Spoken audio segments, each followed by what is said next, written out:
Hello and welcome back to another episode of Creedle. This is What a Week, and I am joined, as always, by my friend Andrew Petiprin, who is fresh returned to Texas from the Good News Conference, which I think is taking place in Phoenix. But Andrew, tell us about what you did at the Good News Conference and the very exciting things happening there. Yeah, I'm just back from a whirlwind trip to Phoenix. I don't know if I ever told you, Zach, that we used to live in Phoenix. My son was born there. You know, you have So mentioned that. I totally forgot until you reminded me, but you have mentioned that before. yeah, but our son was born there in 2010. This was my first time getting back to Phoenix since 2011. So it's been like a really long time. And man, I love it out there. It is just beautiful. I love the weather. And the Good News Conference, the first one was last year in Florida, and this year they're having it in Arizona. And it was just a really good time. And I got to give a talk on evangelization and film. I got to talk about the Vatican film list and kind of give a little preview of stuff that I'm working on in one of my book projects, which is called Popcorn with the Pope. And it's a book about the Vatican film list from 1995. And it was just great to hear some great speakers and, very big crowd, like 1,000 people came to this conference. And it was very encouraging and a lot of fun just to hang out with people that I enjoy. But yeah, I'm back now and just kind of, I don't know about you, Zach, but anytime I travel, even a short trip, I just kind of just gets me out of whack, like as far as like what I eat and how I sleep and all that stuff. So I'm just kind of like getting back to normal today. Oh, A little totally. bit. No, I think it was 2 weeks ago that I had that really quick. I flew out to Los Angeles on a Monday afternoon and flew back on a Tuesday morning. And it's from Chicago. That's roughly a 4-hour flight. So that definitely put me way out of whack. I feel your pain in that regard. Yeah. Yeah, but it was Talk a to me good more time. about the Vatican film list. Is that something that is still updated, or was it only done in 1995 and never since? It's one of the weirdest things. And this is part of why we wanted to write this book. These two colleagues and I actually joined the project late, but I knew about the project like when it was coming together. Michael Ward and David Baird are the other authors with me, and it's the Vatican film list from 1995. It was to celebrate the 100th anniversary of the first public showing of a motion picture, and it was put out by I believe it's the Pontifical Commission for Social Communications, and it was the weirdest thing. They just issued this document that says some important films, and it's divided up into three categories: art, religion, and values. It's 45 movies. And about 25, 26 of them are European productions in foreign languages. Very few of them are American, but there are a few. But they're all great. And so I am working on 11 of the films plus the introduction for this book project. And a lot of people just don't even know about this. They don't know about this list at all. In fact, quick anecdote, I wrote to George Weigel, who is the great biographer of John Paul II, because I thought he might have some insight about who the members of this commission were, like how this list came about, because he really had his finger on his pulse in the 90s about what was going on in Hmm. Rome. Still does, I guess. And he admitted to me he had never heard of the list. George No Weigel. kidding. Yeah. So it's Wow. wild. I mean, you can Google it and it's on like IMDb and stuff like that. It'll show you all the movies on the list and you can find out what they are. And the wonderful thing is nowadays they're all accessible. In 1995, a lot of them you couldn't even find them. Like you could maybe if you had like a specialty video store in your town or something, like they would have certain ones. I mean, some of them are popular, like The Wizard of Oz and It's a Wonderful Life, but some of them are really obscure and they're all great, all worthwhile. I'm looking at the list now. There's a Wikipedia page, Vatican's Hmm. list of films.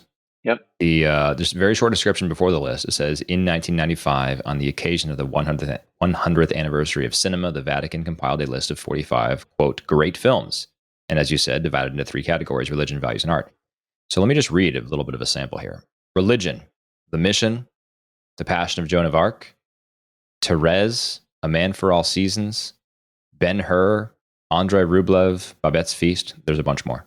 Yep. Values, Chariots of Fire, Gandhi, It's a Wonderful Life, Schindler's List, The Tree of Wooden Clogs, Bicycle Thieves, a bunch more. Yep. And then some from the art category: 2001: A Space Odyssey, Little Women, Citizen Kane, The Wizard of Oz. That's an interesting choice. Yep. Modern Times from 1936, Eight and a Half, 1963, and several more. So, wow. So, have you seen every single one on this list, Andrew?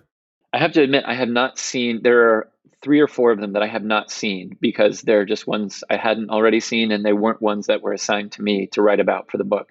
But I have seen most of them, And some of the ones that I've been writing about for the book are ones I had not seen before, and I'm really grateful that I was assigned them because they're just terrific. One of them is Carl Theodor Dreyer's great film Ordet, O-R-D-E-T. My goodness, is that a masterpiece? I mean, that is Wow. just one of the greatest things I have ever seen, and I had not seen it. It's crazy, but I've now written a chapter for a big publication about it. I'm thrilled about it. What is, and So, it's Ordet, not Ordet. It's not a nope, French thing. no, Ordet. it's What is, Ordet. It's a what, Danish film. okay. What's it about? It's about this family, these two families actually, of Lutherans in Denmark, and one of them is kind of a sort of like a liberal, world-oriented family of Lutherans, and the other one is this very strict, kind of puritanical family of Lutherans. And in the one family, there are three brothers, and the three brothers kind of represent three aspects of the father's personality. And one of the brothers has this sort of Christ complex, like he thinks Hmm. he's Jesus. And uh, anyway, Like he it is actually just thinks he is the second coming of the he Messiah? thinks he's Jesus. Yeah, he's gone off Wow. to study theology, and the local pastor comes by. He's brand new, and he visits the family, and he asks the father, like, what did this to him? How did he get like this? And the father says, it was reading Kierkegaard that did this to him. So, it's all interesting. It's sort of like got all these like theological and philosophical things Yeah. going on, but it also is just knocks your socks off with stuff about miracles and prayer and just I mean, the last scene of that movie is just incredible. You just can't even believe it how great it Wow. is. So, and Ordet, by the way, the word Ordet in Danish means the word. So I actually used it as an example in the talk that I just gave about how what we should be looking for in great films are, in a sense, like images that are infused with logos, that are word. Like we don't want just images. We want sort of word based images. And Yes. a movie like Ordet totally nails that. Wow. I'm looking forward to watching this. Do you know if this is available to stream anywhere? Did you have to find it in some obscure DVD, order No, catalog? it's pretty available. I Okay. think I watched it on Criterion, but Okay. you should be able to find it somewhere. It's a pretty well known movie. Looks like Roger Ebert gave the film a 4 out of 4, which is not super common for Ebert. Yeah, I've never heard of anyone who doesn't love the movie. I mean, Wow. like it's a very Christian movie, but it's one of those that everyone points to as just having this huge influence on the films that would come later, and just the impact of the themes and the characters and the cinematography and everything about it. Amazing. Well, I look forward to watching it. I'm surprised that George Weigel did not know about this list. Do you know, or does that make you think that maybe Pope St. John Paul II didn't even know about it? He did know about it. I don't think he had anything to do with it, though. I don't think Okay. like, I mean, I don't think they asked him what movies he wanted on the list. And in that correspondence with George, he told me that he didn't really think that JP2 was a huge film guy, Hmm. which More of a surprised. playwright, huh? Yeah, it surprised me a little. I mean, he told me that JP2's idea of like a cozy evening in was reading some philosophy of like Emmanuel Levinas, which I thought was very cool and endearing.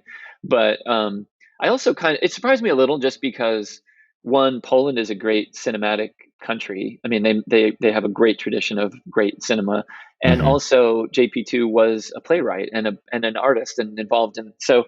I don't know. That's kind of interesting. That's actually a question I want to dig into at some point a little bit more. But I do know, and George told me this, that he loved that at the end of his life, he loved the movie Life is Beautiful, the Roberto Benigni film about Mm-hmm. the Holocaust, which is very cool. And that, if there ever was a part two of the list, I would definitely want that film on the list for sure. Yeah, makes sense. You've shared with me about that one before. I have not seen Life is Beautiful, but I want to. It's great. This is actually relevant. I wanted to talk to you before we dive into our misinformation today. Wanted to talk to you about the movie Rushmore. Mm. Sally and I just watched this. This is a Wes Anderson film for those who have not heard of it. And it is about, I mean, it's in some ways, I guess, sort of a coming of age film, but it's about a misplaced romance in which a 15-year-old private school student falls in love with a teacher, I think a first grade teacher at that same school. And there are all sorts of, problems that come along with that. And tribulation. And Bill Murray plays a sort of mentor to this young boy who then ends up falling in love with the same teacher. So obviously that creates a bunch of problems. And so we really liked the film. I was disappointed, though, that there was not a watch with me on this one, Andrew. For those who don't know and have not heard us talk about this, Andrew has a YouTube series called Watch With Me, hosted by the World on Fire Institute, where Andrew's employed, in which he dissects some of these masterpieces and goes into the deep meaning behind them. There is one of those for the Royal Tenenbaums, another Wes Anderson film. There is not one for Rushmore. So I was disappointed, Andrew, because I finished it and my wife and I were talking about it. We're like, we like it a lot. There was a lot in there. Not totally sure what it's saying. And so I wanted to chat with you about that and your impression of Rushmore, because I know you are definitely a Rushmore fan. I am a Rushmore fan. I think Royal Tenenbaums is just a more profound movie, and that's why it made sense for me to do that one early on on the watch with me. There's just so much going on there that you can sort of tease out in terms of like theology, philosophy, all kinds of stuff like that. Rushmore is a great, as you said, like a great coming of age film in the sort of American tradition of movies like Harold and Maude from the 70s, and then John Hughes movies from the 80s and stuff like that. It's just, yeah, a beautiful movie about a very quirky boy. It's also a movie that I think Wes Anderson, along with Owen Wilson, the co-writer of the film, that they were reflecting on their own experience growing up going to private schools. I And was thinking this has to be at least semi-autobiographical, right? yeah, I don't know for sure. I mean, I can kind of imagine Wes Anderson being a little bit like Max in Rushmore, but I don't know for sure. But yeah, but the Wilsons, Luke and Owen Wilson, and actually their other brother Andrew Wilson, they all went to St. Mark's School here in Dallas, which is one of the most sort of I didn't realize prestigious that. private Wow. schools. Yeah, and then Wes Anderson went to St. John's School in Houston, and actually some of Rushmore is shot there at St. John's School. So yeah, it's just a beautiful movie about a boy just trying to find his way in the world. It touches on the loss and mourning stuff that we were talking about a few weeks ago. Like, Max doesn't have his mother. He has his old father who's a barber and just kind of, a kindly old guy, but Max is very much on his own to kind of create his world, and he throws himself into kind of everything related to Rushmore except for excellence in academics, in a sense. Like he's Right. sort of the king of Rushmore other than actually being good at school. Yeah, I mean, I think one of the funniest parts of the movie is this montage very early on where it shows all of Max's roles in all of these clubs, and he's the founder of the chess club, and he's the founder of the skeet shooting club, and the chairman of this club, and the president of that, and vice president of this. I mean, there's probably like 15 different clubs that he's running Yeah. in some capacity, and My, he gets like yeah. straight C's and D's in school. Yeah. My wife and I like to say the line to each other a lot that he says, based on his experience in the Latin club. He says, "I saved Latin. What did you ever do?" Because they're trying to get rid of Latin, and he tries to save it. So, yeah, man, there's so many lines like that that are just a part of like my experience of the world. Like all of Wes Anderson's movies, but Rushmore has a special place in my heart. And it's funny, Zach, because when I first saw Rushmore, I was a young man and I really identified with the Max character. But nowadays, when I watch it, frankly, I identify more with the Bill Murray character, not the infidelity part or whatever, not Yeah, that yeah, part, but just the sense of like, gosh, like what is life all about once you get to a certain place, like when yes. you're just sort of doing the routine of taking your kids to school and, doing your job and trying to make a career for yourself and all these things. Um, so I just love Bill Murray's character in that movie. It's so memorable.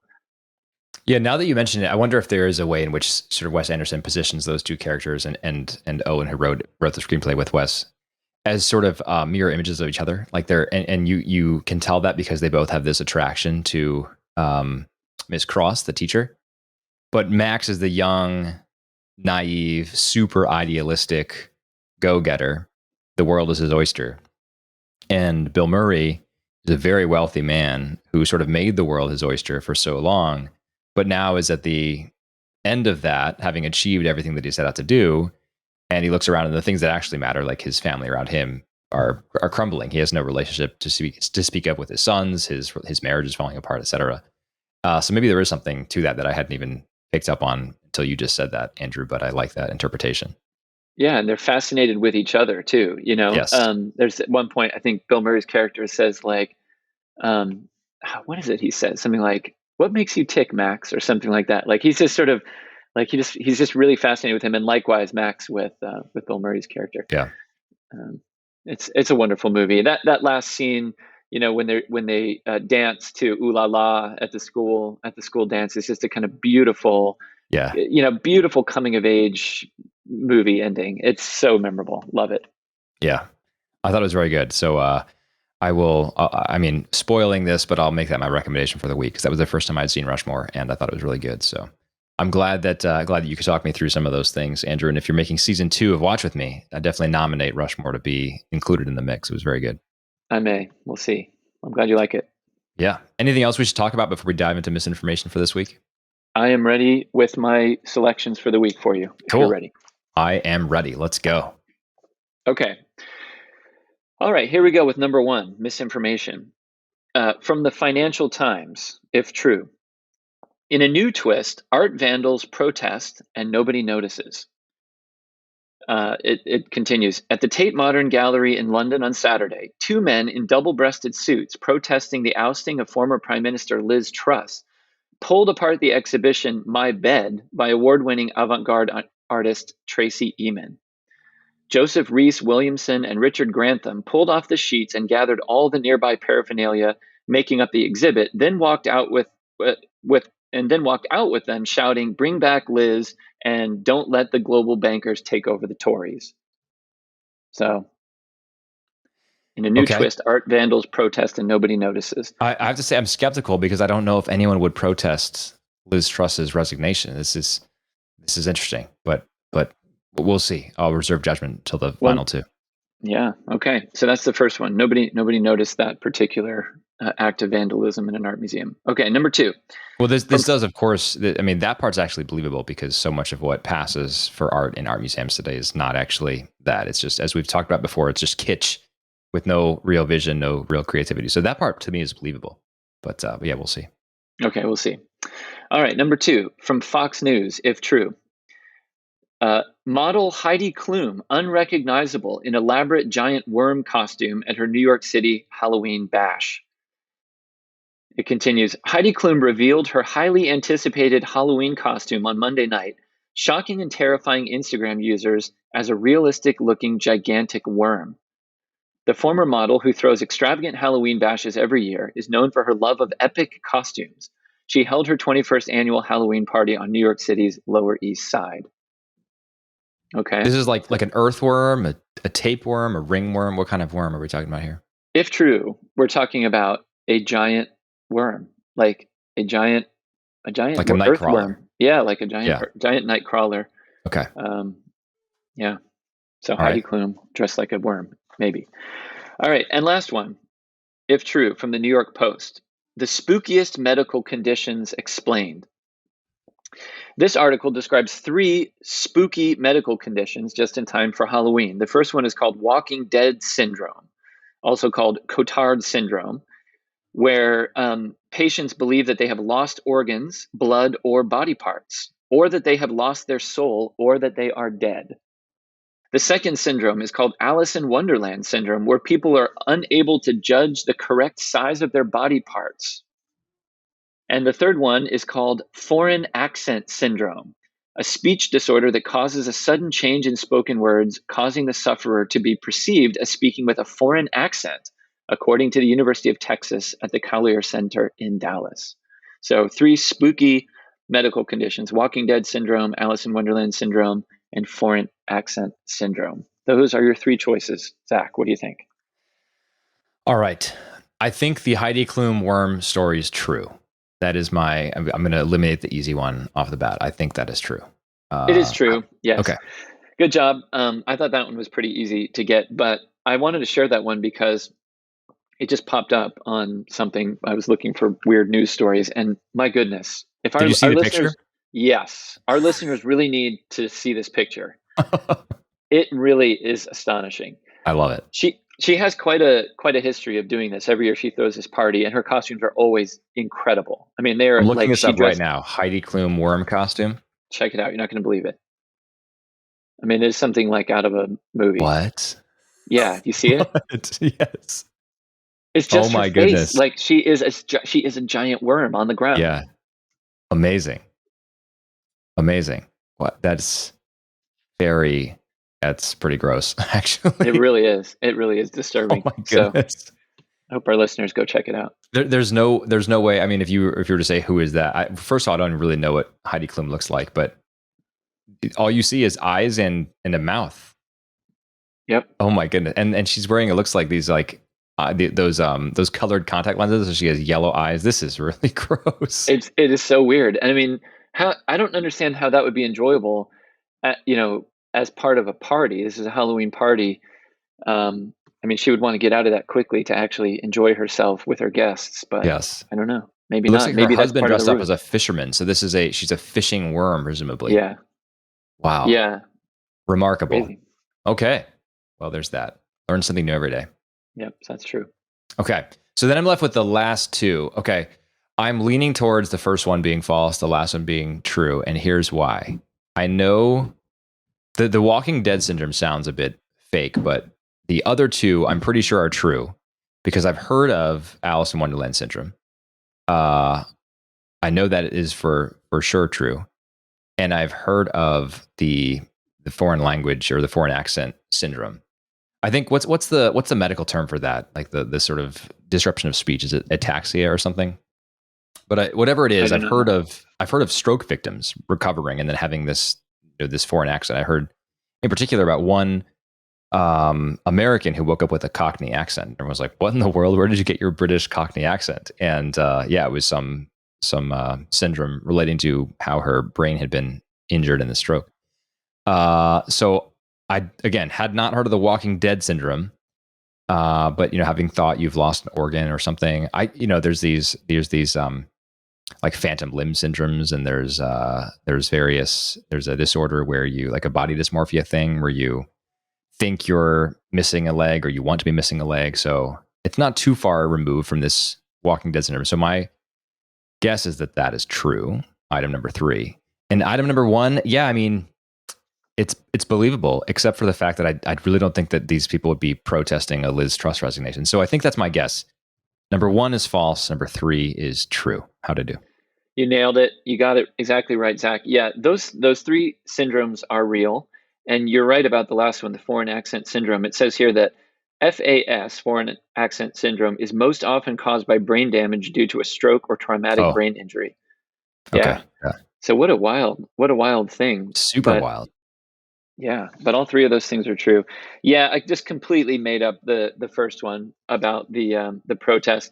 I've been contemplating this, and actually, I will. My recommendation for today later on has to do with some of these vandalisms or these acts of activism that have been going on, so-called activism in art museums, where people are throwing things on paintings and sticking themselves to paintings and that sort of thing. But it just occurred to me how funny it would be if somebody protested something like Tracy Emin's bed, which Roger Scruton used to talk about Tracy Emin's bed all the time. He pointed to this as like everything that was wrong with modern art, Yes. Precisely because everyone knows it's a joke. Everyone. No one thinks it's art. No one thinks it's beautiful, So if somebody just like took it away, like nobody would even notice, probably. So it popped into my head the image of these 2 men in double-breasted suits, protesting. And I was thinking, the first one I gave the false name Joseph Reese Williamson, because I was thinking of Jacob Rees Mogg, the member of parliament who always wears double-breasted suits. Yep. He was a big Liz Truss guy. Supporter, yeah. So anyway, I thought maybe there might be one or two people like that who think it's worth like standing up for their old pal Liz. I'm sure there are. I think the thing is, I don't think that the Liz Truss supporters would be insane enough to stage these attacks on items in an art museum, even if the bed is not itself art, which we can agree it's not. Yeah. So I don't want you to spoil anything for listeners, but is your recommendation for the week to not throw cans of tomato soup on priceless Monets? Is that your recommendation? Well, that is definitely my personal recommendation. Yeah. And the article that I'm going to share it definitely thinks that that's a dumb thing to do. Okay, good. Sounds good. We'll talk more about that when we get to the recommendation section. Let's move on to our close read. And this week, actually, I think the piece is very interesting, and it is by a friend of the podcast who's been on once before. Her name is Kat Rosenfield. And Kat, if listeners may remember from, I think it was earlier this year, Kat wrote a book called No One Will Miss Her, and it's a thriller. I read it and thought I'd love to get Kat on the podcast. I also followed her writing on Unheard. She wrote a lot on Unheard, I think still does, but all over the internet. Had read her things that she had written elsewhere. And just she struck me as a very interesting thinker, a very clear writer, and someone who is not afraid to be heterodox, as she talks about in this piece that we have today. So the close read topic for today, or the subject, is the article in National Review called "Why I Keep Getting Mistaken for a Conservative." Appeared in the October 27th issue, I think. October 27th. Or no, sorry, the November 7th issue, but it appeared online on the October 27th. And the sublead here is, I'm a lifelong liberal, but my team now thinks I'm the enemy. Now, this piece is fairly long, but not too long. You can easily read it in a sitting, a short sitting, 10, 15 minutes. And in it, Kat talks about how she really is a classical liberal, kind of the old school liberal who thinks that people can disagree and still be friends, and who's fundamentally optimistic about the use of government to sustain human flourishing, etc. She talks about how this has changed and the entire dynamics of the country have moved towards polarization and tribalization, and how that's a bad thing. But she actually ends on a fairly optimistic note, and we can talk about that. But she starts out with this funny story in which she's writing in the internet, various places, sounding quite a bit like a conservative, at the very least, departing from these sort of standard boilerplate leftist talking points. And so she gets approached by Rich Lowry of National Review, who I think is the editor-in-chief. And he takes her to lunch in New York somewhere. And they're sitting there, they're talking, they go through their whole lunch. He doesn't bring up, anything about writing for National Review or whatever. And so it's sort of at the point where it's getting a little bit awkward. And then he says basically, so I was hoping to talk to you about writing for National Review, but apparently you're a liberal. And so she uses that to talk about, obviously she did end up writing for National Review. I don't know if she'll keep writing for National Review, but I hope she does, because she's always a very interesting voice. But she uses that discussion to talk about this broader career phenomenon that she has experienced in the last several years, in which people start to think that she's a conservative simply because she's departing from these leftist talking points. Let me read a few things that sort of maybe capture where Kat is ideologically, and then a few more things to show sort of what she's arguing for in this piece. So here's what she says. I need to first explain what kind of liberal I am and always have been, the free speech and bleeding heart variety. As a kid born in the early 1980s, now a millennial in early middle age, I understood conservatives through the lens of the culture wars long before I knew anything about politics. Which is to say, with apologies to my audience, that I saw them as the uptight control freaks trying to ruin everyone's good time. Ah, yes, conservatives, the ones who wanted to ban, scold, and censor all the fun out of everything. They were humorless, heartless, joyless, sexless, except for their bizarre obsession with policing what kind of sex everyone was having in the privacy of his own home. And she goes on to talk about these sort of 1990s culture war things, and how when she came of age, it was in that milieu. She's the bleeding heart liberal, and on the other side of the aisle are the sort of the prudish conservatives, if you will.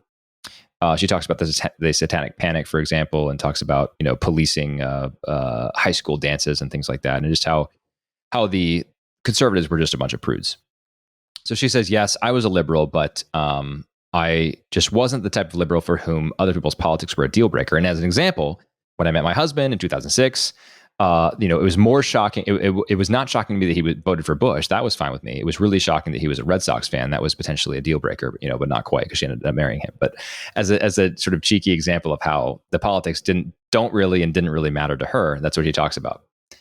Now, I think where this gets interesting is the next part of this article, where she sort of traces the evolution of the sort of ideological dividing line. And she says in the 90s, it was all about the conservative culture wars, like where are our kids getting bombarded by profanity and by sex on TV, et cetera. And 20 years later, from say 1990 to 2010 or 1995 to 2015, the dividing line becomes much different. It's no longer about, mere sex, but now it's about, we might call sort of Foucaultian power ideologies, deconstructionist stuff, gender theory, critical race theory, all of these things, very different lines in the culture war than she grew up with in the 90s. And so she uses Breaking Bad, one of my very favorite show, as a great example of this. And she says, for example, by the time Breaking Bad hits the scene in the, just before 2010, 2012 era, she says it became an ideologically divisive show, but not because it was morally repugnant. It certainly was that. There's drug dealing throughout, and there's open swear words on TV, and there's sexual storylines. But she says that wasn't the issue. The issue is that the show actually was misogynistic, and it made people of color into the bad guys. And so it sort of just got caught up in this ridiculous outrage, she says, about toxic masculinity, male privilege, mediocre white men, misogyny, so much so that Anna Gunn, who plays the lead woman in the show, had to pen a New York Times op-ed where she basically argues that people hate her character because they're all sexist. And so Kat basically says, here are the dividing lines now. This is very different from the dividing lines that I grew up in. And as I've watched these things happen, and as I've watched us slide towards something that is much more illiberal than liberal, take, for example, she mentions the Charlie Hebdo massacre. She mentions the Me Too movement and how some people wanted to sort of just get rid of due process entirely because of the accusations that were being thrown at people in the Me Too movement. The COVID crisis and the public health authorities' attempts to usurp a lot of authority and exercise their authority. She says basically these things have maybe be heterodox, and so I'm not afraid at all to voice opinions that are contrary to the sort of received ideological majority on my side. But whenever I do those things, I become a charlatan to my own people. They push me out or no longer want to identify with me, and simply because I'm not afraid to not toe the line, people on the other side, like Rich Lowry, like many, Greg Gutfeld, whose show she's appeared on Fox News, think of me as one of their tribe because I am willing to say, hey, hey, CDC, that's not exactly what the data in this study here says, or hey, maybe we should actually give this person due process and make sure that they have full protection under the law, equal protection under the law, just as everyone else in their position should. So, very interesting perspective, I think, here. In the end, because I've been talking here for a while, Andrew, would love to hear your take on this. In the end, Kat says, basically, I'm very concerned about this toxicity that we have. I'm very concerned that we are seeing things along a strictly tribal lens, so that you're either in my tribe or not my tribe. And that tribal identity, most concerningly, she says, takes priority and takes precedence over policy. So it's no longer, I disagree with this way that you want to solve this problem. It's just that I disagree with you because you are in the other tribe. And your bona fides for remaining in that tribe are basically how well, how clearly, how fully do you align yourself to the sort of ideological received priors of that tribe. She says, here's the problem, but the potential solution is that the more of us who say, yeah, I'm not actually totally in line with those priors, I actually want to talk about solutions, and I want us to be able to disagree and still be friends, the more of us who do that will find ourselves without a tribe, tribally unaffiliated. And that will leave us to then have lunch with each other and get to know each other, get to know our neighbors, find common ground, etc. So she ends on a fairly optimistic note. One I'm not totally sure is warranted by the evidence, and we can get into that, Andrew. But that is basically the piece. That's her argument in it. And that is how a self-described bleeding heart liberal writer ends up writing for National Review, because she's concerned about this problem. I agree with a lot of what she says here, Andrew, but I'm wondering what you think. Yeah, Zach, that was a really helpful summary, I thought. And I enjoyed the piece, and I also enjoyed Kat's appearance on your show before. I thought you two had a really good conversation. And I really like her openness to just want to talk to whoever wants to talk with her. And, she talks about in the article how if anybody invites her to do anything, she says yes. Like, if somebody invites her to have lunch, she says yes. I think that's a great way to be in some respects. Or if a conservative Catholic podcaster like me invites her on, she's like, yeah, let's do it. Yeah, why not? I mean, yeah. What's the worst that could happen? I think that's great. I think that kind of like fearlessness is really great, really important, and just one's desire to just think for oneself and not to worry about being pigeonholed as, oh gosh, she talked to so and so, well, that must mean this or whatever. I think that's really cool. We need more people who are just brave like that, who don't care. but a couple of thoughts on this. Two kind of different strains of thought that I want to lay out real quick. The first is, and maybe this sound, a couple of years ago, they were calling guys like me dads all the time, like people who just sort of have, or maybe you too, Zach, like, who just sort of say, well, that's just not the way the world works, or, oh, you'll mature one day and you'll see things differently. And, that's like, the young idealists like to say, oh, don't be such a dad or whatever. But there is something to just the basic truth that you do become more conservative in certain respects. Like as you get older and as you have greater stakes in society, you just do, right? I mean, we're all conservative about what we love and what we want to see carried forward. I mean, that's just Hmm. the way that it is. So I detect a little bit of that in what Kat is saying. I mean, it's not a big deal, right? To say when I was younger, I used to be very progressive, very liberal, and now I'm more open to lots of different ideas, and I have my stakes in the ground in all kinds of ways that I didn't used to in the past. Um, you know, uh, I think we probably just need to recognize that there's more of that going on in some of these, because she's not the only one who's had this kind of thing sort of come to light. Those sorts of things happen, and yet, people who have had, maybe you feel this way even as a former Protestant who's now a Catholic. I feel this way sometimes, right? Like who we were is still in a sense like who we are. Like we don't want to just like we don't want to just be so have such a hard break with our past that we just throw it all in the trash can, right? So I totally get that there's a part of somebody who used to be a bleeding heart liberal on every single issue or whatever, who wants to say, hey, look, I still feel like I am still that person. And I don't like being told that I have to say I'm not. So and no, it happened. It so happens that Kat really is still a liberal on lots of issues, and so that's totally fine. But good on her for just sort of saying, like, this is who I was. I've changed in certain ways. I haven't changed in other ways, and that's just part of getting older and making your way through the world. So that's one strain that I was thinking. The second one, though, I think is more significant, and I think it maybe this is more the direction that you'll have some more thoughts about this in this direction too, but.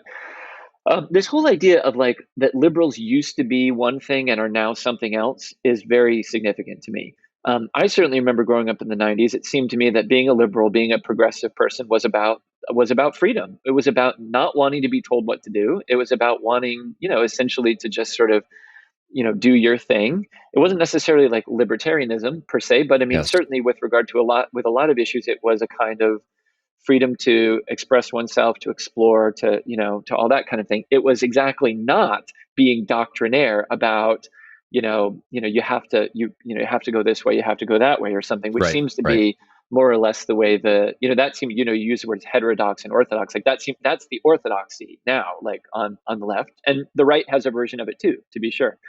Um, but as I was reading this article, I was thinking about something. I told you that, well, last week actually, I recommended the new album by Bjork, Hmm. the singer Bjork, and I ended up writing up a review of that. And it's going to be published this weekend, I think. But there's a lot in this new Bjork album, and Bjork is now in her 50s.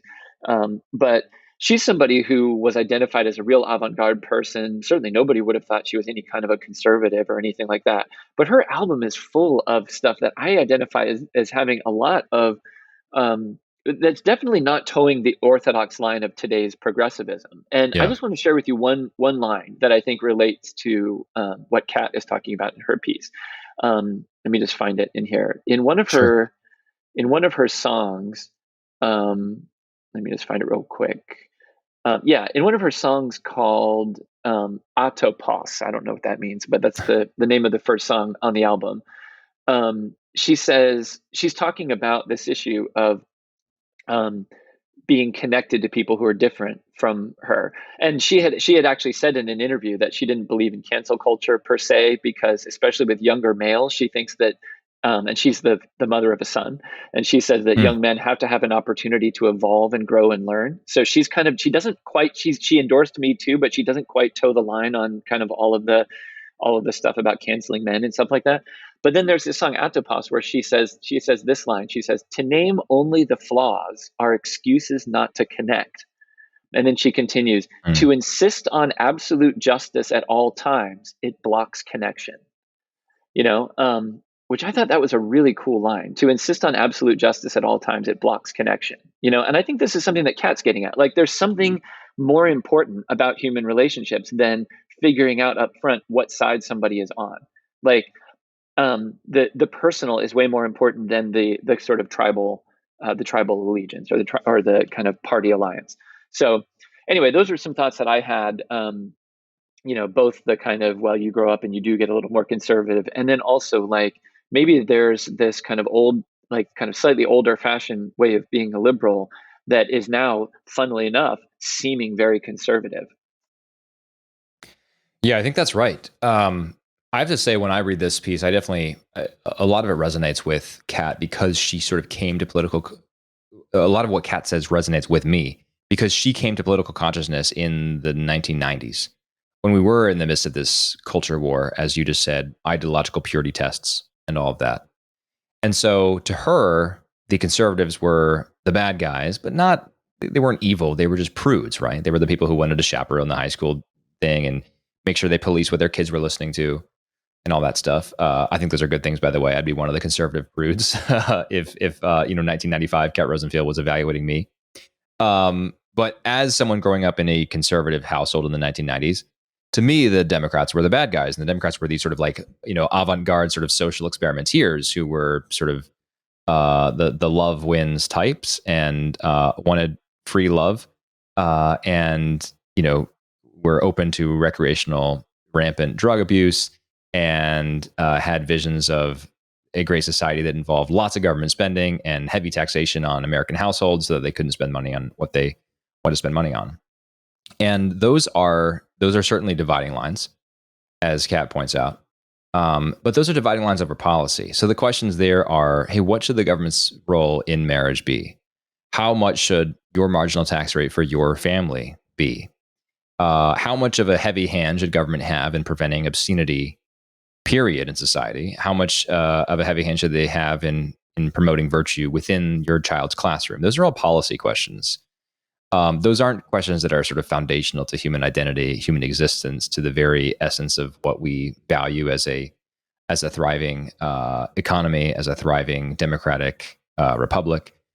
But now I think the questions that we do disagree on are actually about those deeper, more fundamental questions. And it becomes much harder in that context to look at the neighbor and say, this person actually still wills my good. And maybe a concrete example that perhaps is overstated, but I mean, I don't think so. I was talking with a friend recently who has friends.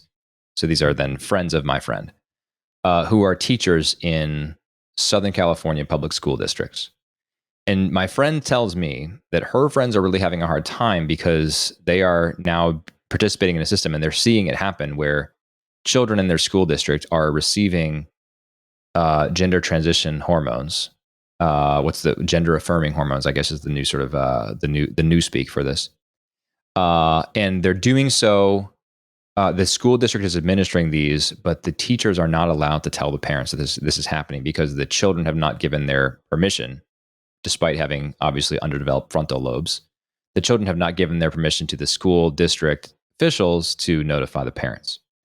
So in the old days, I think the question was, the school battles that you question, or that you would fight over, are, hey, should this book about, I don't know, Heather Has Two Moms, I think was one of the big sort of 1990s like lightning rod books, right? Should Heather Has Two Moms, should that book be in my child's library, period? That was the question then. Now the question is, hey, should my school district be required to notify me before they administer cross-sex hormones to my child? The first of those questions is like, hey, this is actually a good policy question about how heavy-handed government should be here about the involvement of the school board. We have clear positions on this, but this is not actually a question that goes directly to you trying to fundamentally alter my child's conception of their self-identity. The second is exactly that, in that latter category, that's much more drastic. The stakes are much, much higher. I mean, if my daughter or son comes home from school and says, hey, Dad, we read this book called Heather Has Two Moms in class, I'd be like, wow, well, now we need to talk about that. And I need to make sure that you have sort of a right understanding of what's happening here. If my child comes home one day and I find out that without my knowledge for 2 years have been given cross-sex hormones by their school nurse and I have been notified. That's a completely different scenario, right? And so like that's the level of disagreement that divides us now across the aisle. And the polls have just become so different. Now, I think part of that is tribalization, but part of that is just the increased radicalization of, from my vantage point, honestly, Andrew, it looks like one side. I will certainly grant that there is radicalization happening on the right as well. But I feel like I'm really honestly like a fairly middle of the road to sort of right center kind of person, Andrew, and my on most of my policy positions. And from where I sit, it just seems like the other side of the aisle is just moving further and further and further away.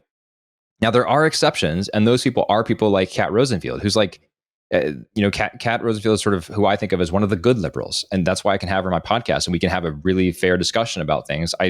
I knew when I had her on, she was not a conservative. I even mentioned that on the show and said, Kat, I know you're not a conservative. You're a self-identified progressive liberal. But what do you think about obscenity laws? And we had a constructive discussion about that. And what do you think about how we sort of inculcate these virtues in our kids? And we had a productive discussion about that. I couldn't have a productive discussion about those things with many people who are self-identified liberals today, precisely because they're not liberals. They've just gone off in like this fantasy land where they're engaging in ridiculous policy positions, ridiculous advocacy, and demonizing people like me who they basically want to ban from polite existence because I hold fundamentally different views about my family and about the human person and human identity, etc. So I think that Kat is certainly right on a lot of what she says, and I really admire people like her for being able to say it. I mean, she's one. I think Tulsi Gabbard, Glenn Greenwald, Matt Taibbi, maybe Michael Tracy. Like these people are classical liberals who have recognized how much the sort of liberal establishment, if we can call it that, has just departed from those classical liberal norms. And these people are pretty committed to staying there. They value free speech. They value a commitment to honesty and transparency in government. They're clear-eyed, I think, about the sort of costs of big government, but also very optimistic about how to make it happen. And they're skeptical of the social conservatives like me, and that's fine. That's fine, but it's a very different thing than what we find now, and I think that's what concerns me. So, yeah, Kat is. I'm glad that Kat is optimistic, and sort of ends her essay with this sort of "let's have lunch" comment. But I'm not so sure that I agree with that optimism. I wish I could. I really do, but I don't think I do. Yeah, I think that's a little bit naive too, but it's worth a try, I suppose. And especially kind of like among people you actually know, it's worth a try. Um, Social media kind of obscures a lot of this because we feel like we know or we're connected to all kinds of people that we really aren't. I feel like I've fallen into this trap myself that I probably should just focus on making progress with people I actually have relationships with rather than sort of worrying about how to find connection points with people I really don't share my life with. Um, yeah, I think that this shift that we've gone through is somewhere along the line. I don't know where exactly, but these issues that are so dear to progressives became um, just completely conflated with um, I mean, these issues are there is no wiggle room for them. I mean, they are as important as civil rights for African Americans or something like that. I mean, these just aren't things where you can negotiate. They aren't things that can be kind of wrestled with in these sort of give and take of politics. Yeah. And this is something that is I honestly think is going to hurt the people who are except in some places is probably going to hurt people who are running for office. Um, Whereas say in the 90s, Bill Clinton figured out the magic. I mean, he was like he really found a way to kind of speak a more conservative language while always kind of winking at the base and like kind of figuring out these things and ended up being wildly popular. And even though despite his shortcomings as a person, his moral shortcomings, a fairly good president in certain respects. I don't know, maybe we could argue about that, but I just don't see that kind of, I mean, a Democratic president stood up and said the era of big government is over. He signed the Defense of Marriage Act. Welfare reform was a huge thing that he did with the Republican Congress.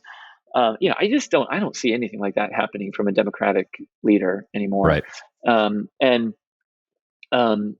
yeah, I can just imagine being frustrated about that if you're a certain type of progressive who thinks, hey, maybe it'd be a better strategy to kind of figure out ways that we can cooperate and not personalize things so much, not demonize people who don't agree with us, and maybe we can achieve more that way. But I don't know. I don't know if that's the camp that Kat is in. I think some of the older liberals who feel a little bit out of place with the modern Democratic Party and the modern progressive movement are a little bit more like that. But yeah, people like Kat are interesting. Just people who are around my age, our age, who are like coming into their mature years and sort of trying to figure out what their feelings are, what their positions are, and stuff. Yeah. Yeah, I agree with everything that you said. I think that the sort of cross partisan, across the aisle collaboration, cooperation that we've seen in 30 years ago, 20 years ago, even 15 years ago, we just don't see it now. And I don't think we will again for a long, long time, and maybe ever, which is the scary part here. I mean, Kat seems to be more optimistic than I am on this point. I also want to clarify one thing, Andrew. I was just thinking about my comments on extremism a bit ago, and just said from my vantage point, it seems like it's mostly the radicalization is mostly on the left. I want to be clear eyed and sort of clear and clearly articulate that I recognize there's a radicalization problem on the right as well. Uh, and I obviously condemn radicalization in the strongest terms possible. From my vantage point, again, I sort of see myself sitting like center right. I don't see any radicals on my side. Period. Even if these like self-identified far right folks, I don't see them as on my side. Like I actually hold zero policy positions in common with them whatsoever, and have radically different views from them about human identity and human dignity, regardless of creed, sex, et cetera, race, obviously. And so I want to be clear about that. I think the difference, though, is that only one on only one side does this radicalization find a voice at the highest levels of government, right? And there are certainly far right people in America. Again, I condemn those far right ideas. Again, in the strongest terms. I mean, the fact that there are neo-Nazis in America is just crazy to me. It boggles the mind to think about that. And obviously, I condemn that ideology in the strongest terms, and everyone should. But there are no neo-Nazis in Congress. Right. However, on the other hand, these far left radical ideas that do want to sort of reconstruct the entire idea of the human person and what the human person is and how we relate to one another, those people are like sitting members of Congress right now, right? They're whispering in the ear of the president of the United States so that he parrots their talking points line by line when he gives his speeches. And that stuff's scary to me. Not in the sense that I'm quaking my boots, but I guess I just don't see a way back from that. And I think that's where the problem lies. So Yeah. again, I'm glad that there are people like Kat who say, "Wait, hold on a second. I think we went a little too far here. This is not the liberal ideology that I grew up with. Let's go back to that." I Yeah. would welcome that because people like Kat, I love talking with, and I can learn from them and change my mind on things as well. I mean, maybe if I had a conversation with Kat, I would come around to, for example, drug reform or certain I don't know, reforming capital punishment or whatever. We actually probably have a lot of common ground there on that specific one, but I'm sure she would change my mind on a variety of positions because we have at least some common ground to work from. Compared to, for example, half of Congress. Right. Well, that's overstating it a bit, but a lot of Congress members with whom I just don't have that common ground because they're so far extreme.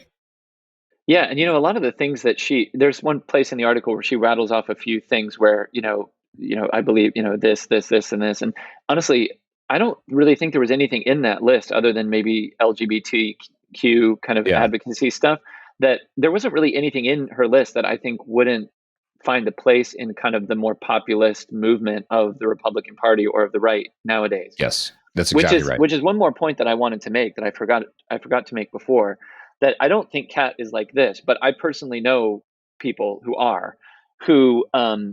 couldn't stand George W. Bush, who couldn't stand the old Republican Party at all. I mean, that's just not not at all their thing, and to this day is not their thing.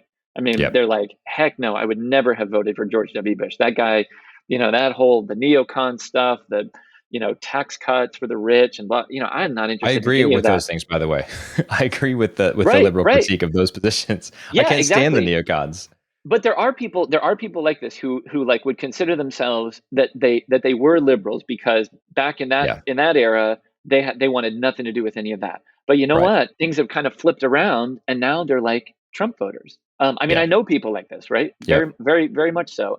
I was thinking about when I was just out in Arizona, as we talked about before, and there were tons of political ads on the TV that I just was flipping around on the hotel. And there were ads for this woman who's running for governor, Carrie Lake. She's like that. She's a former Democrat, definitely not into the neocon stuff at all, and about the Trumpiest politician on the scene today. Hmm. So there is something that, I mean, Kat doesn't get into this, but there definitely is something about this kind of like reorientation or shifting Yeah. around of kind of what used to be versus what is. Yeah, I agree. I mean, this is the realignment, and we're seeing it happen in real time. It's playing out right in front of us. This is the realignment. Um, to your last point there, one other thing I wanted to mention is Kat gets into this too. That basically the dynamics of today are that if you do not identify, if you do not pass the ideological purity test of your tribe, then you get ostracized and kicked out. And I think that's largely true. But I also think that tendency to sort of kick people out of the tribe for failing to meet ideological purity is actually more common on the left than on the right. So Kat has obviously been sort of ostracized, and certainly attacked by her own side for that. I, on the other hand, Andrew, I've been open about my criticism of Donald Trump, about the fact that I have never voted for him, will never vote for him. And I've never once felt attacked or ostracized for that position, period. Now, you might say, here's a counterpoint. Look at David French, look at Adam Kinzinger, Liz Cheney, et cetera. Look how much they've come under fire from fellow Republicans, fellow people on the right. And I think that's true. But in their case, they've also gone out of their way to attack people on the right, sort of make them feel less than and attack their dignity, launch ad hominem attacks. I mean, like Adam Kinzinger on Twitter these days is just like, dude, you're a congressman. Do not be slinging these barbs. This is outrageous. Um, and so I think that's part of the reason that they received the ire. But for my part, despite being a vocal Trump critic and having nothing good to say about the man ever, and firmly saying I will never vote for him, I have not been ostracized by my fellow friends on the right. They look at me and say, okay, like that's your prerogative. Okay, you vote for who you want to vote for, and that's fine. I don't think that's the case on the left, and certainly based on Kat's experience, it hasn't been. So, Yeah, I agree.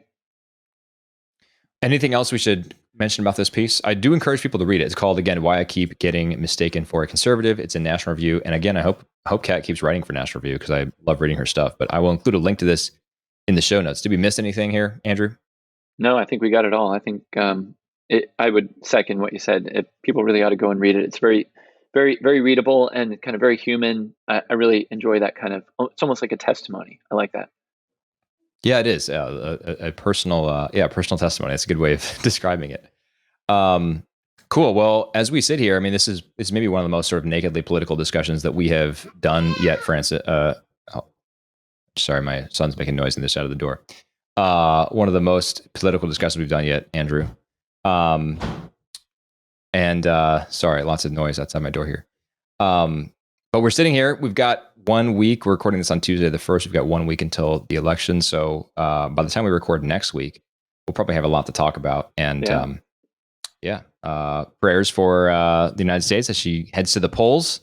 As you can see, I voted already. I would love to. Yeah, I see the sticker. Very nice. Yeah. I would love to see us, a week hence, positioning ourselves together as a country just to be a bit more forgiving towards one another. But there was a piece I read today called, no, actually, that's a lie. I skimmed the piece and it was yesterday, but it was called, I think, We Need a Pandemic Amnesty. And it was written by Emily Oster. You see this? Mm-hmm. Yeah, I saw that. Written by Emily Oster in the pages of The Atlantic. And Emily has been she's, I think, professor at Brown. And she, as I understand her background, I think she was actually a fairly vocal critic of our keep children out of schools policies. So she's been sort of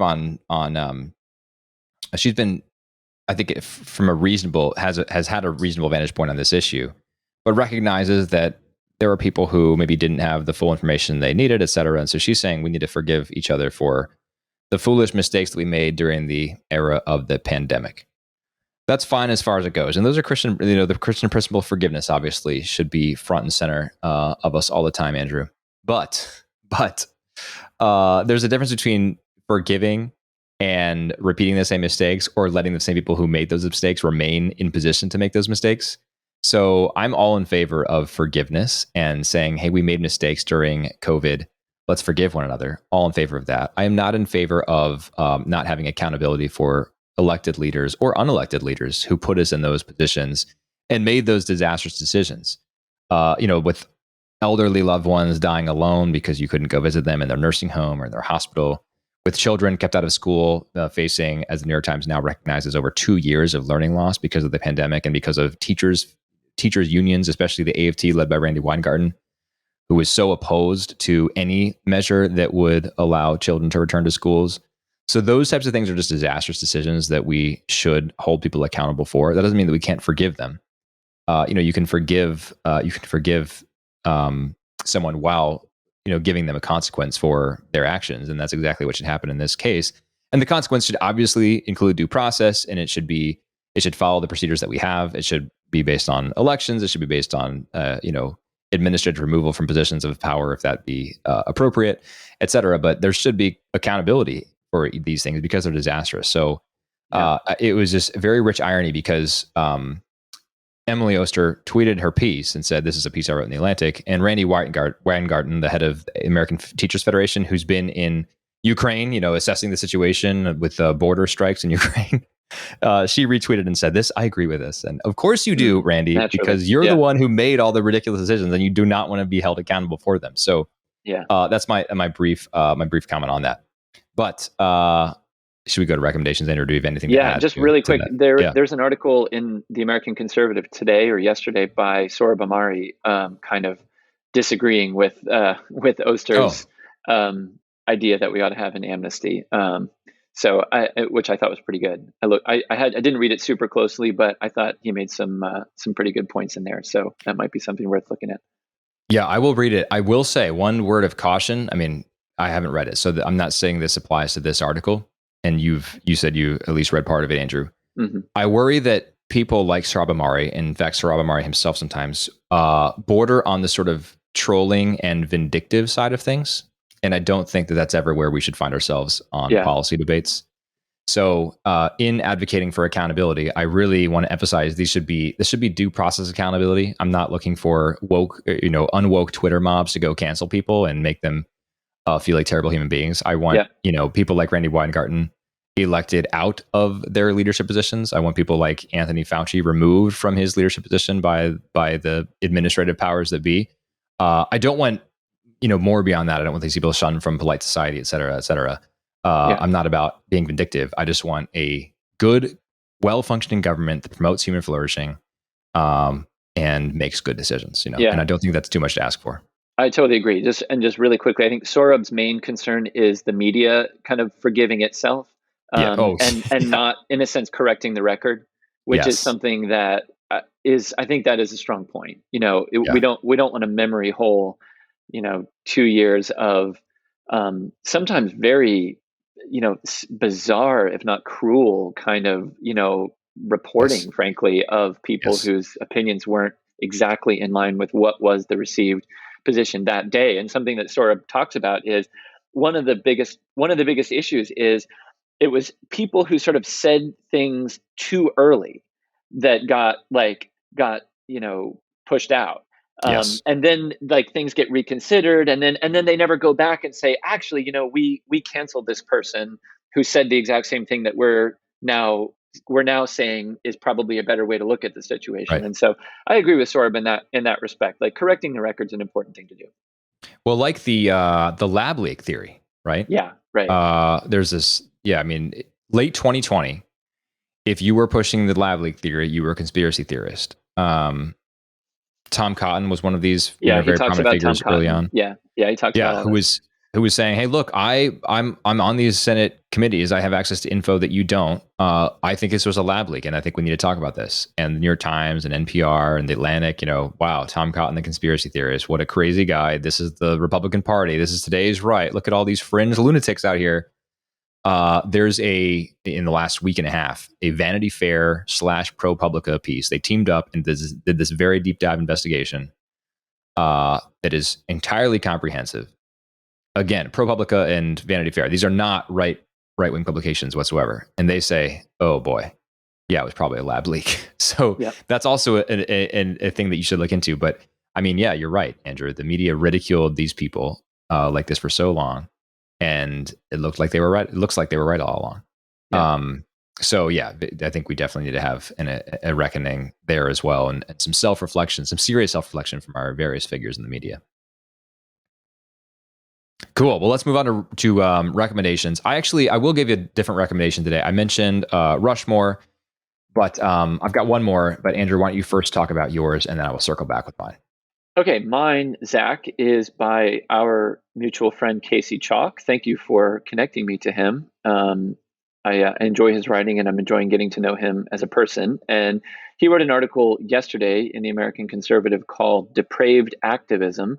The European Climate Activists Are Committing More Than Mere Vandalism." And he critiques some of what we're seeing, the kind of horrifying images coming from Europe of people throwing soup or supergluing themselves to, multi-million-dollar masterpieces. And I'll just share one little line that he says in his piece. He says, "They think that by attempting to deface art, they are helping set things right. But in reality, they are doing exactly the opposite. By repudiating one of those things that makes us most human, and thus most capable of virtuous acts towards others and the natural order, they vitiate their own argument." I think he just makes a great case for why defacing art is kind of exactly the opposite thing you should do if you're trying to advocate for a change in the way we think of the earth and how we treat it and each other. It's a great point. It also it's one of those like fundamentally incoherent acts that just makes you ignore the person who is throwing the tantrum. It's like parenting when you say to your son or daughter, "It's time to go to bed. You're tired," and they proceed to just start having a meltdown and crying and yelling and kicking and screaming, saying, "I'm not tired," and like this. No, you are like you. This is why you're going to bed. Yeah, these acts are juvenile, and that's fine as far as it goes. Except, I mean, if their juvenile delinquency destroys something that can't be replaced, a beautiful piece of, I don't know. I mean, a beautiful piece of art, then that's just such a shame. Well, yeah, I definitely will look forward to linking that to our users. Send me that link, and I'll include it in the show notes here. Will do. My recommendation, in addition to watching Rushmore, comes from the London Review of Books. It's a short-ish article about hummingbirds, and it's written incredibly well, but also a reminder of the beauty of the world around us. So let me just read a brief excerpt of this little sort of tribute to hummingbirds here. You'll learn a ton in reading this, I guarantee it. It's amazing. This is written, by the way, by Catherine Rundell, who's quite a nature writer, and she says this. There, the hummingbird's Lilliputian beauty is enough to stir the most stolid queen, but the hummingbird is far more fine than human eyes can see. Hummingbirds are the smallest living bird. The most miniature of these miniatures, the male bee hummingbird, weighs less than 2 grams, about as much as half a teaspoonful of sugar. Hatched after 18 days of incubation from an egg the size of a chickpea, his wings grow to barely 3 centimeters across. He is blue in body, with the gorget, that's the feathers at the throat, that turns red during the mating season. His plumage is iridescent, changing color in changing light.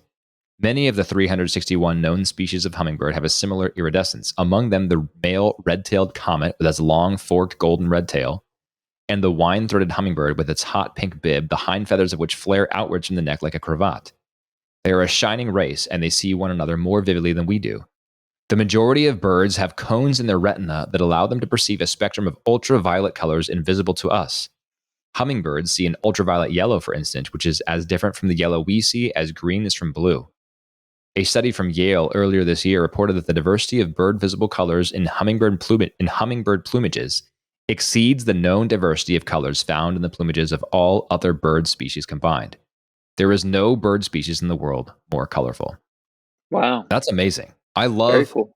I love these deep dives into nature where you peel an onion and it just becomes more and more incredible the deeper you go.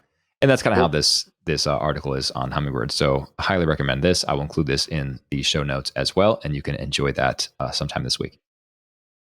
Great. All right. That's all we've got for this week's What a Week. Thanks so much for joining us once again for another episode. Would love your feedback, so send me a note. Zach, ZAC at creedlepodcast.com. We'll be back next week to talk about all sorts of things. If you have suggestions for a close read, maybe you read something that you want us to talk about, we're always looking for good recommendations and good things to read. So send those recommendations to me. Once again, Zach, ZAC, at creedlepodcast.com. And until next time, God bless you.